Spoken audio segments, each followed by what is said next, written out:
ఉన్నటువంటి జనాభా బీసీలందరినీ ఆశల పల్లెల్లో ఊరేగిస్తూ ఇవాళ ఆఖరికి హైకోర్టులో ఉన్నటువంటి రేపు ఎవరైతే 8 తారీఖు అని చెప్పుకున్నారో ఆ జడ్జి గారి రిటైర్మెంట్ రేపు ఉన్నది. సో ఈ అన్ని అంశాలు చూస్తున్నటువంటి పరిస్థితుల్లో ఇంకా లోకి రాష్ట్ర ప్రభుత్వం చిత్తశుద్ధి రాలేదు. ఇక్కడికి తమిళనాడు కేసును ఉదాహరించుకునైనా ఆ రోజు జయలలిత గారు అప్పుడున్నటువంటి ప్రధానమంత్రి గారితో మాట్లాడుకొని పార్లమెంట్ లో ఒక చట్టం చేసుకొని 9th షెడ్యూల్లో పెట్టుకొచ్చినటువంటి విధానం వేరు, ఇక్కడ ఈ రాష్ట్ర ప్రభుత్వం వస్తున్నటువంటి విధానం వేరు. ఈ రాష్ట్ర ప్రభుత్వం ఏంటంటే సాటుగా గొంగడి కాగితం వీళ్ళ చేతుల పెట్టొచ్చున్నది. న్యాయస్థానాల ద్వారా ఇది నిజమైనటువంటి రిజర్వేషన్ గా నిలబడదు.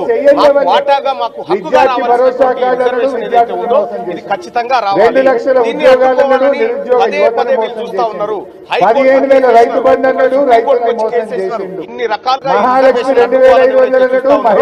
వాళ్ళకు రిక్వెస్ట్ తెలంగాణ రాష్ట్రంలో ఉన్నటువంటి మా బీసీల పక్షాన రిక్వెస్ట్ చేస్తున్నాము. మీరు పిటిషన్ వాపస్ తీసుకోమన్నాము.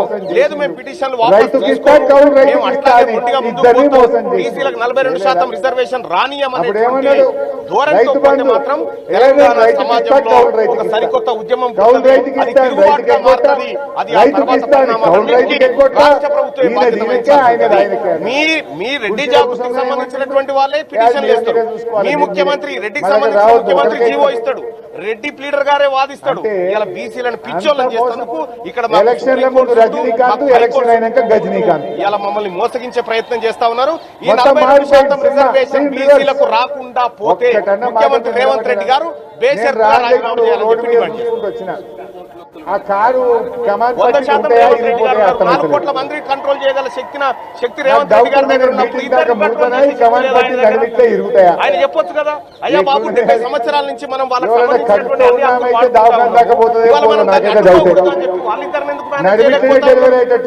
కాబట్టి నేనేమంటా ఉన్నా, రాష్ట్ర ప్రభుత్వం ఇలా కంచగచ్చి బౌలిపులకు సంబంధించి వాదనలు ఎట్లా జరిగినాయి,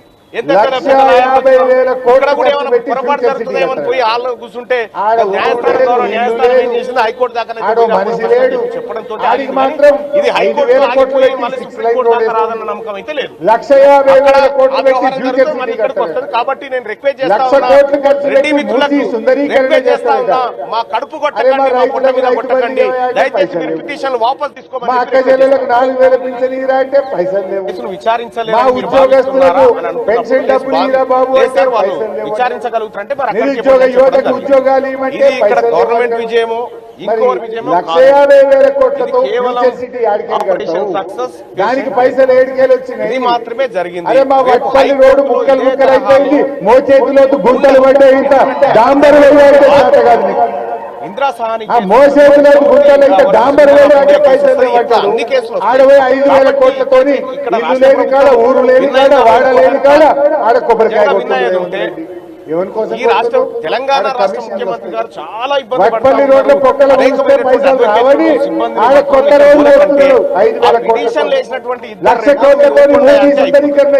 ఆ పని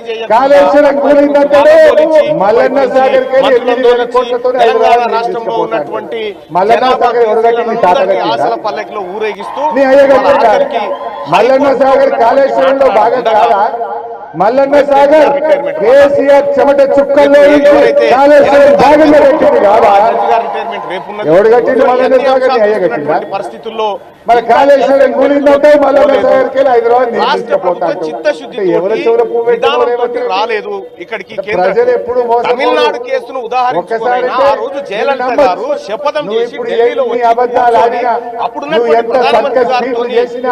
రేవంత్ రెడ్డి తలకిందికి పెట్టి కాళ్ళు మీదికి పెట్టినా ఈ తెలంగాణలో ఎవరు నమ్మడు కాక నమ్మడు. ఇక్కడ ఈ రాష్ట్ర ప్రభుత్వం విధానం వేరు. ఈ రాష్ట్ర ప్రభుత్వం గొంగడి మాటన చూస్తా ఉన్నది.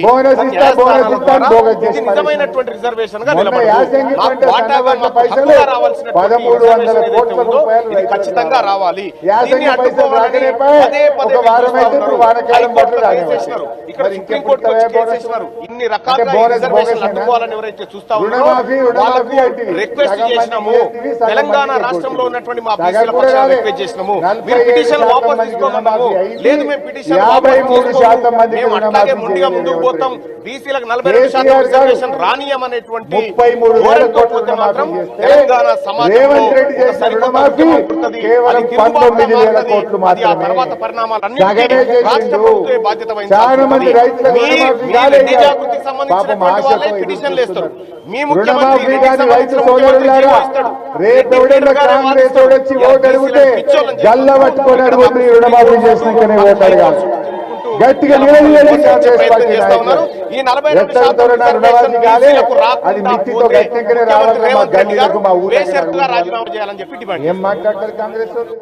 అరే గా యూరియా 100% రేవంత్ రెడ్డి గారు ఉన్నారు. 4 మొన్న కోట్ల నేను- మందిని కంట్రోల్ చేయగల శక్తి మొన్న నేను రేవంత్ రెడ్డి గారి నర్సాపురం దగ్గర ఉన్నప్పుడు ఇద్దరిని కంట్రోల్ ఒక చేసే అవ్వ శక్తి లేదా ఆయన దగ్గర?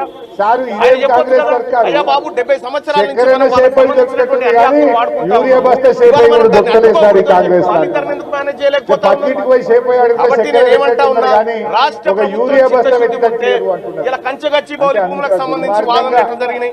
ఎంత